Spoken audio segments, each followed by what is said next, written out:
وَإِذَا سَأَلَكَ عِبَادِي عَنِّي فَإِنِّي قَرِيبٌ أُجِيبُ دَعْوَةَ الدَّاعِ إِذَا دَعَانِ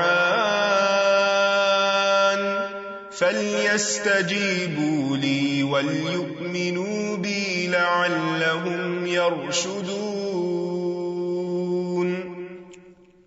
نحمده ونصلي على رسوله الكريم اما بعد فاعوذ بالله من الشيطان الرجيم بسم الله الرحمن الرحيم رب اشرح لي صدري ويسر لي امري واحلل عقدة من لساني يفقهوا قولي. السلام علیکم ورحمۃ اللہ وبرکاتہ. ناظرین، پروگرام دعا کیجئے کے ساتھ آپ کی خدمت میں حاضر ہیں. آج ہم انشاءاللہ حصول علم کی دعاؤں کے موضوع پر گفتگو کریں گے، یعنی انسان اپنے لیے مزید علم کی دعا کرے.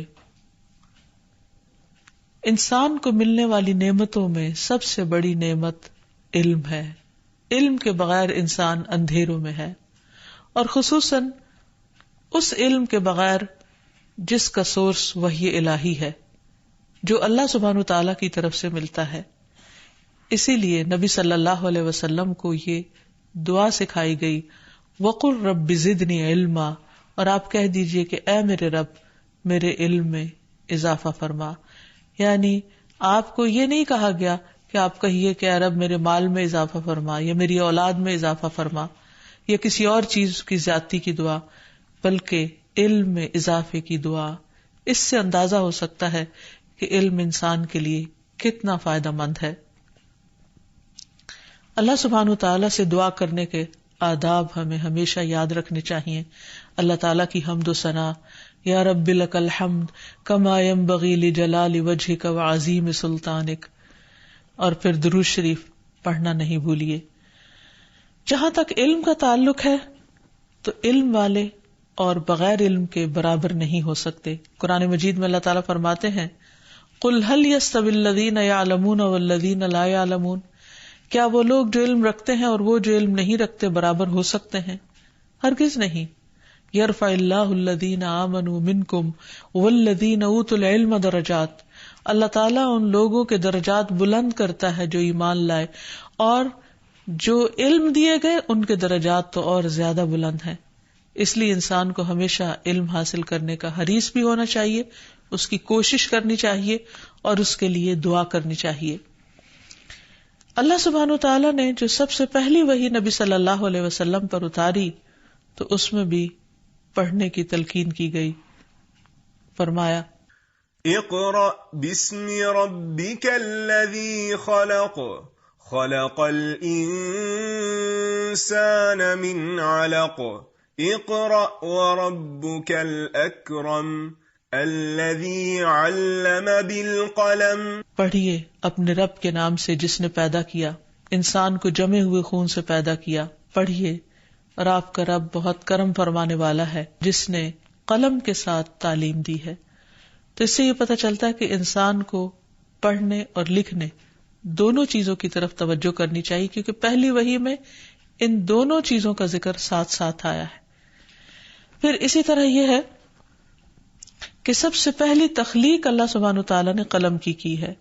عبادہ بن صامت نے اپنے بیٹے سے کہا کہ میں نے رسول اللہ صلی اللہ علیہ وسلم کو فرماتے ہوئے سنا ہے کہ بے شک پہلی چیز جو اللہ نے پیدا کی وہ قلم ہے. پھر نبی صلی اللہ علیہ وسلم کو بھی اللہ تعالیٰ نے معلم بنا کر بھیجا. قرآن مجید میں آتا ہے، کما ارسلنا فیکم رسولا منکم یتلو علیکم آیاتنا ویزکیکم وَيُعَلِّمُكُمُ الْكِتَابَ وَالْحِكْمَةَ وَيُعَلِّمُكُم مَّا لَمْ تَكُونُوا تَعْلَمُونَ. جس طرح ہم نے تم میں ایک رسول تمہیں میں سے بھیجا ہے جو تم پر ہماری آیات پڑھتا ہے، تمہیں پاک کرتا ہے، اور تمہیں کتاب و حکمت سکھاتا ہے، اور تمہیں وہ کچھ سکھاتا ہے جسے تم نہیں جانتے.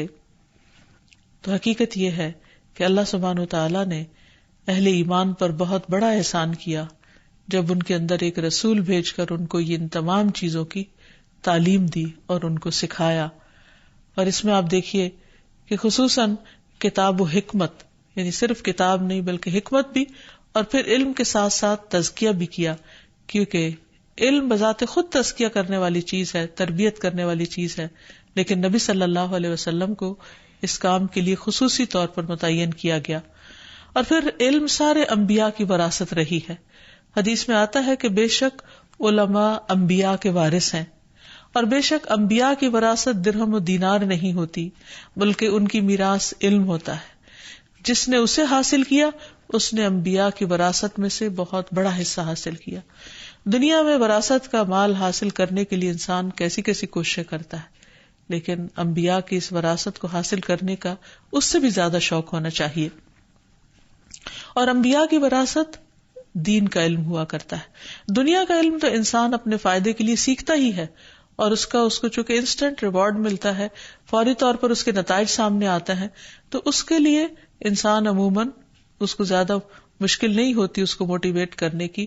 اس بہت سے موٹیویشنل فیکٹر سامنے ہی ہوتے ہیں تو ان کو سیکھنا چاہتا ہے. لیکن جہاں تک دین کا علم ہے تو بہت سے لوگ اس کو اپنے لیے ایک بوجھ سمجھتے ہیں، حالانکہ اس کے بغیر انسان دنیا میں سب کچھ پانے کے باوجود بھی سکون نہیں پا سکتا. اس لیے بہت ضروری ہے کہ انسان دنیا کے ساتھ ساتھ دین کا علم بھی حاصل کرتا رہے. اور پھر اس کو سیکھنا ہمارے لیے فرض کا درجہ رکھتا ہے. فرمایا طلب العلم فریضۃ، کہ علم کا حاصل کرنا فرض ہے. یہ کون سا علم ہے جس کا حاصل کرنا فرض ہے؟ یہ وہ علم ہے جس کے بغیر ایک انسان اپنے رب کی عبادت کے تقاضے پورے نہیں کر سکتا، جس کے لیے اللہ نے اس کو پیدا کیا ہے. پھر اسی طرح اللہ تعالیٰ کی پہچان کے لیے بھی علم حاصل کرنا ضروری ہے. قرآن مجید میں اللہ تعالیٰ فرماتے ہیں فَاعْلَمْ أَنَّهُ لَا إِلَٰهَ إِلَّا هُوَ، بس علم حاصل کرو، جان لو کہ اللہ تعالیٰ کے سوا کوئی الہ نہیں ہے. پھر اسی طرح اللہ تعالیٰ کے آگے جھکنے کے لیے، خشیت کے لیے، خشوع کے لیے بھی علم ضروری ہے. اللہ سبحانہ وتعالیٰ فرماتے ہیں انما یخشی اللہ من عبادہ العلماء، بے شک اللہ سے ڈرتے ہیں اس کے علم والے بندے ہی. ان اللہ عزیز غفور، بے شک اللہ تعالیٰ سب پر غالب ہے، بے حد بخشنے والا ہے. پھر اسی طرح انسان کو بھٹکنے سے بچانے کے لیے بھی علم کی روشنی چاہیے ہوتی ہے، اور وہ بھی قرآن و سنت ہے. رسول اللہ صلی اللہ علیہ وسلم نے فرمایا میں تم میں 2 چیزیں چھوڑ کر جا رہا ہوں، تم ہرگز گمراہ نہیں ہوگے جب تک ان دونوں کو مضبوطی سے تھامے رکھو گے، ایک اللہ کی کتاب اور دوسرے نبی کی سنت. پھر اسی طرح یہ ہے کہ انسان کو اندھیروں سے نکال کر روشنی کی طرف لانے کے لیے علم ضروری ہے. قرآن مجید میں آتا ہے اوَمَنْ كَانَ مَيْتًا فَأَحْيَيْنَاهُ وَجَعَلْنَا لَهُ نُورًا يَمْشِي بِهِ فِي النَّاسِ، کیا بھلا وہ شخص جو مردہ تھا پھر ہم نے اسے زندہ کیا اور اس کے لیے ایسی روشنی بنا دی جس کی مدد سے وہ لوگوں میں چلتا پھرتا ہے. کیا اس شخص کی طرح ہے جس کا حال یہ ہے کہ وہ اندھیروں میں ہے، ان سے کسی صورت نکلنے والا نہیں. اسی طرح کافروں کے لیے وہ عمل خوشنما بنا دیے گئے جو وہ کیا کرتے تھے. تو اس سے یہ پتہ چلتا ہے کہ انسان علم وحی کے بغیر، قرآن سنت کے علم کے بغیر ایک مردہ انسان کی طرح ہے. اور جب تک اللہ تعالی کی بھیجی ہوئی وحی انسان کے اندر اس کی سمجھ بوجھ نہیں آتی تو اس کے اندر زندگی کی وہ رمق نہیں آتی جو آنی چاہیے. پھر اسی طرح یہ کہ صحیح اور غلط کی پہچان کے لیے بھی دین کا علم حاصل کرنا ضروری ہے. حلال و حرام اور شکوک و شبہات والی چیزوں سے بچنے کے لیے بھی نہیں. پھر اسی طرح حق و باطل میں فرق کے لیے، صحیح اور غلط کی پہچان کے لیے بھی علم حاصل کرنا بہت ضروری ہے، ورنہ انسان اندھیرے میں ہے، اور اندھیرے میں رہنا انسان کے لیے نقصان دہ ہے. کیونکہ کل قیامت کے دن جب سب پردے ہٹا دیے جائیں گے اور انسان کے اعمال کی جزا اس کے سامنے آئے گی تو انسان کے لیے سوائے حسرت اور پریشانی کے کچھ نہ ہوگا. اس لیے ضروری ہے کہ انسان اللہ پر اور اللہ کی باتوں پر ایمان رکھتے ہوئے جو جائز ہے اور ناجائز ہے ان کو اچھی طرح سمجھتا ہو اور اس کے مطابق اپنی زندگی تبدیل کرنے والا ہو. اللہ تعالیٰ فرماتے ہیں وَيَرَى الَّذِينَ أُوتُوا الْعِلْمَ الَّذِي أُنزِلَ إِلَيْكَ مِن رَبِّكَ هُوَ الْحَقُّ وَيَهْدِي إِلَى صِرَاطِ الْعَزِيزِ الْحَمِيدِ، اور وہ لوگ جنہیں علم دیا گیا وہ دیکھتے ہیں کہ جو کچھ تیری طرف تیرے رب کی جانب سے نازل کیا گیا ہے وہی حق ہے، اور وہ اس کا راستہ دکھاتا ہے جو سب پر غالب ہے، تمام خوبیوں والا ہے. پھر اسی طرح علم کے راستے پر چلنا، علم حاصل کرنے کے لیے گھر سے نکلنا جنت کے راستے آسان کر دیتا ہے. نبی صلی اللہ علیہ وسلم نے فرمایا من سلک طریقا یلتمس فیہ علما سہل اللہ لہ طریقا الی الجنہ، کہ جو شخص علم کا راستہ اختیار کرے گا اللہ تعالیٰ اس کے لیے جنت کا راستہ آسان فرما دیں گے. اور بے شک فرشتے طالب علم کی رضا کے لیے اپنے پر بچھاتے ہیں، یعنی اس کا اتنا اکرام کرتے ہیں، اس کے آگے ہمبل ہو جاتے ہیں. پھر ایسے لوگوں کو اللہ سبحانہ وتعالی چنے ہوئے لوگ قرار دیتا ہے. اور یہ کسی بھی انسان کی انتہائی خوش قسمتی کی بات ہے کہ اللہ تعالیٰ اس کو دین کا علم عطا کرے. حدیث میں آتا ہے من یرد اللہ بہ خیرا یفقہہ فی الدین، اللہ تعالیٰ جس کے ساتھ بھلائی کا ارادہ کرتا ہے اس کو دین کی سمجھ بوجھ عطا کر دیتا ہے. اور جو لوگ خصوصاً قرآن کی تعلیم حاصل کرتے ہیں اللہ تعالیٰ ان کو اپنے خاص بندے قرار دیتا ہے. اور حدیث میں یہ بھی آتا ہے کہ تم میں سے بہترین وہ لوگ ہیں جو قرآن سیکھیں اور سکھائیں. اس لیے انسان کو ہمیشہ دین کا علم حاصل کرنے کا حریص ہونا چاہیے اور اس کے فائدوں کو مد نظر رکھتے ہوئے جو کہ آخرت سے متعلق ہیں. دنیا میں بھی اس کے فائدے کہ انسان کو اچھے برے کا فرق پتہ چلتا ہے، اللہ تعالیٰ کی رضا اور ناراضگی کے کاموں کا پتہ چلتا ہے، اور پھر صرف پتہ ہی نہیں چلتا بلکہ ان کو اچھے کاموں کو کرنے کے لیے موٹیویشن بھی ملتی ہے قرآن و سنت سے. تو اس لیے اس کو جاننا بے حد ضروری ہے. اور پھر انسان بغیر علم کے جب عبادت کرتا ہے تو اس عبادت میں بھی بہت سی غلطیاں کر جاتا ہے. جیسے کہ ایک حدیث میں آتا ہے کہ ایک شخص 60 سال تک نماز پڑھتا رہتا ہے اور اس کے پاس ایک نماز بھی ایسی نہیں ہوتی کہ جس میں خوشبو خضو ہو، یعنی کہ جو سٹینڈرڈ پر جو اللہ تعالیٰ نے کرائیٹیریا دیا ہے کہ اچھی نماز کا اس پر پوری اترتی ہو. تو ایسا کیوں ہوتا ہے؟ بغیر علم کے ہوتا ہے. پھر اسی طرح یہ ہے کہ جب ایک انسان علم حاصل کر کے عمل کرتا ہے تو وہ اس عابد سے بہتر ہے جو بغیر علم کے عمل کر رہا ہوتا ہے. رسول اللہ صلی اللہ علیہ وسلم نے فرمایا علم کی فضیلت عبادت کی فضیلت سے بہتر ہے اور تمہارا بہترین دین تقویٰ ہے. پھر یہ بھی یاد رکھیے کہ جو لوگ علم دین حاصل کرتے ہیں ان کے لیے ساری مخلوق دعائیں کر رہی ہوتی ہے، حتیٰ کہ سمندر کی مچھلیاں اور زمین کی چیونٹیاں بھی اس کے لیے دعا کر رہی ہوتی ہیں. اور خصوصاً جو لوگوں کو بھلائی کی تعلیم دے رہا ہو. جس گھر میں ایسے سیکھنے سکھانے کا عمل ہوتا ہے اس پر اللہ کی رحمتیں نازل ہوتی ہیں. ابو ہریرہ کہا کرتے تھے کہ قرآن پڑھنے کی وجہ سے گھر اپنے رہنے والوں کے لیے کشادہ ہو جاتا ہے، لڑائی جھگڑے اور فتنے فساد ختم ہوتے ہیں. شیطان اس گھر کو چھوڑ دیتے ہیں کیونکہ فرشتے اس میں حاضر ہوتے ہیں. اس گھر کی خیر و برکت بڑھ جاتی ہے.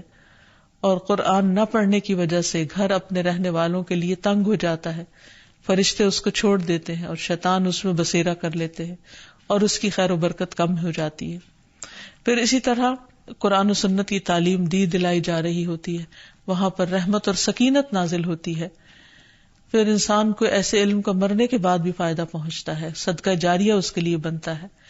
آگے کے سارے مرحلے انسان کے آسان ہوتے ہیں کیونکہ انسان پہلے سے پریپیئرڈ ہوتا ہے. اس کو معلوم ہوتا ہے کہ موت کے وقت کس طرح فرشتے آئیں گے اور پھر قبر میں کیسے حساب کتاب ہوگا. ان سوالوں کے جوابوں کی تیاری وہ دنیا سے ہی شروع کر دیتا ہے. پھر اس کو معلوم ہوتا ہے کہ قیامت کے دن کیا کیا مرحلے ہیں جن سے اس کو گزرنا ہوگا اور ان کی بھی تیاری وہ دنیا سے ہی شروع کر دیتا ہے. پھر جنت میں داخلے کے لیے کیا چیزیں چاہیے وہ بھی اس کو دین کا علم حاصل کر کے پتہ چلتا ہے اور پھر وہ ان کے لیے حریص ہوتا ہے اور اس کے لیے کوشش کرتا ہے اور نیک عمل کرتا ہے. اور جہاں تک جہالت کا تعلق ہے تو جہالت کی وجہ سے نہ انسان اللہ تعالیٰ کو پہچانتا ہے نہ بندوں کے حقوق کو پہچانتا ہے، اور بعض اوقات لا علمی کی وجہ سے شرک تک کا ارتکاب کر جاتا ہے جو انسان کے حق میں سخت خطرناک ہے. پھر اسی طرح نبی صلی اللہ علیہ وسلم کی حیثیت اور مقام کو نہیں پہچانتا. انسان جب علم حاصل نہیں کرتا تو مرنے کے بعد اس کی پہلی منزل یعنی قبر میں اس سے جو سوال جواب کیے جائیں گے ان میں اس کو مشکل کا سامنا ہو سکتا ہے. اس سلسلے میں حدیث میں آتا ہے نبی صلی اللہ علیہ وسلم نے فرمایا آدمی جب قبر میں رکھا جاتا ہے اور دفن کر کے اس کے لوگ پیٹھ موڑ کر رخصت ہوتے ہیں تو وہ ان کے جوتوں کی آواز سنتا ہے. پھر 2 فرشتے آتے ہیں اور اسے بٹھاتے ہیں اور پوچھتے ہیں کہ اس شخص یعنی محمد صلی اللہ علیہ وسلم کے متعلق تمہارا کیا اعتقاد ہے؟ کافر یا منافق کا جواب یہ ہوتا ہے کہ مجھے معلوم نہیں، میں نے لوگوں کو ایک بات کہتے سنا تھا وہی میں بھی کہتا رہا، یعنی اس نے علم حاصل نہیں کیا ہوتا. پھر اس سے کہا جاتا ہے کہ نہ تو نے جانا اور نہ پڑھا، یعنی تو نے علم ہی حاصل نہیں کیا. اس کے بعد اسے ایک لوہے کے ہتھوڑے سے اس کے دونوں کانوں کے درمیان بڑے زور سے مارا جاتا ہے، اور وہ اتنے بھیانک طریقے سے چیختا ہے کہ وہ دو بوجھوں یعنی انسان اور جن کے سوا ارد گرد کی تمام مخلوق سنتی ہے۔ تو اس سے اندازہ ہوتا ہے کہ انسان کے لیے علم حاصل کرنا کس قدر ضروری ہے، اور علم کی عدم موجودگی میں اس کے لیے کیسی بڑی بڑی مشکلات ہو سکتی ہیں۔ اللہ تعالیٰ ہم سب کو اس سے محفوظ رکھے۔ پھر اسی طرح علم کا نہ ہونا انسان کے اندر منافقت کو جنم دے دیتا ہے، کیونکہ انسان علم سے خشیت آتی ہے، خدا کا خوف آتا ہے، اور انسان کا ایمان درست ہوتا ہے، اور جب خدا کا خوف ہی نہیں ہوتا تو انسان کے اندر منافقت پلنے لگتی ہے۔ پھر اسی طرح جب انسان بہت دن تک اللہ کا ذکر نہیں کرتا، کوئی سیکھنے سکھانے کا کام نہیں کرتا، تو ایسے شخص کے دل پر زنگ لگ جاتا ہے۔ پھر لا علمی کے ساتھ انسان جب خود عمل کرتا ہے اور دوسروں کو بتا رہا ہوتا ہے تو یہ چیز اس کے لیے اور دوسروں کے لیے گمراہی کا باعث بن جاتی ہے۔ پھر بعض اوقات لا علمی کی وجہ سے اختلافات اور جھگڑے پیدا ہو جاتے ہیں۔ پھر بغیر دلیل کے جب لوگ کسی چیز کو دین سمجھ کر عمل کرتے ہیں تو بعض اوقات بدعات کا شکار ہو جاتے ہیں جو ان کی آخرت کے لیے سخت نقصان دہ ہیں۔ پھر اسی طرح عبادات میں ایسی ایسی غلطیاں کرتے ہیں کہ جس کی وجہ سے وہ عبادت کا ہونا اور نہ ہونا برابر ہو جاتا ہے۔ پھر آخرت میں بھی انسان کے لیے سخت مشکل اور تکلیف کا باعث ہو سکتا ہے اگر وہ صحیح علم نہ حاصل کرے اور اس کے مطابق عمل نہ کرے۔ تو اس لیے انسان کو بہت زیادہ حریص ہونا چاہیے اور انسان کو دعا کرنی چاہیے خشوع و خضوع کے ساتھ اللہ تعالیٰ سے کہ وہ اس کے علم میں اضافہ کرے۔ پھر لا علمی کی باتوں سے پناہ مانگنی چاہیے۔ قرآن مجید میں ایک دعا آتی ہے نوح علیہ السلام کی، رب انی اعوذ بک ان اسألک ما لیس لی بہ علم والا تغفر لی وترحمنی اکن من الخاسرین۔ اے میرے رب، بے شک میں تجھ سے پناہ مانگتا ہوں کہ تجھ سے اس بات کا سوال کروں جس کا مجھے کچھ علم نہیں، اور اگر تو نے مجھے نہ بخشا اور مجھ پر رحم نہ کیا تو میں خسارہ پانے والوں میں سے ہو جاؤں گا۔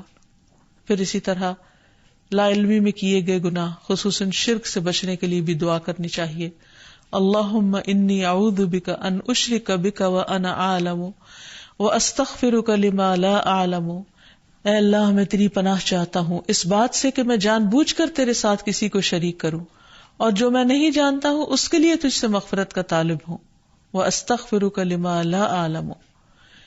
پھر نفع مند علم حاصل کرنے کے لیے دعا، اللہم انی اسألک علما نافعا واعوذ بک من علم لا ينفع۔ اے اللہ، میں تجھ سے نفع بخش علم کا سوال کرتا ہوں اور فائدہ نہ دینے والے علم سے تیری پناہ چاہتا ہوں کہ ہمیں تو بچا کے رکھنا۔ پھر اسی طرح صبح سویرے فجر کی نماز کے بعد نفع بخش علم حاصل کرنے کی دعا نبی صلی اللہ علیہ وسلم نے سکھائی۔ ام المومنین ام سلمہ رضی اللہ عنہا سے روایت ہے کہ نبی صلی اللہ علیہ وسلم جب صبح کی نماز سے سلام پھیرتے تو فرماتے، اللہم انی اسألک علما نافعا ورزقا طیبا وعملا متقبلا۔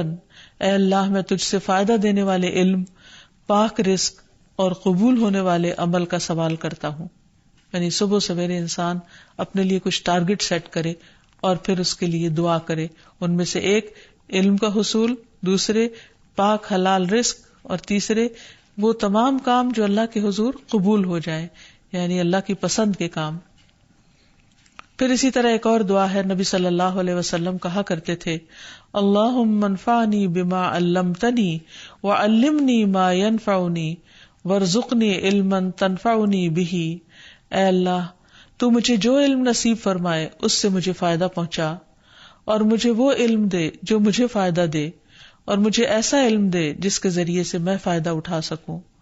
اور پھر غیر نافع علم سے پناہ مانگنا، اللہم انی اعوذ بک من علم لا ینفع ومن قلب لا یخشع ومن نفس لا تشبع ومن دعوت لا یستجاب لها۔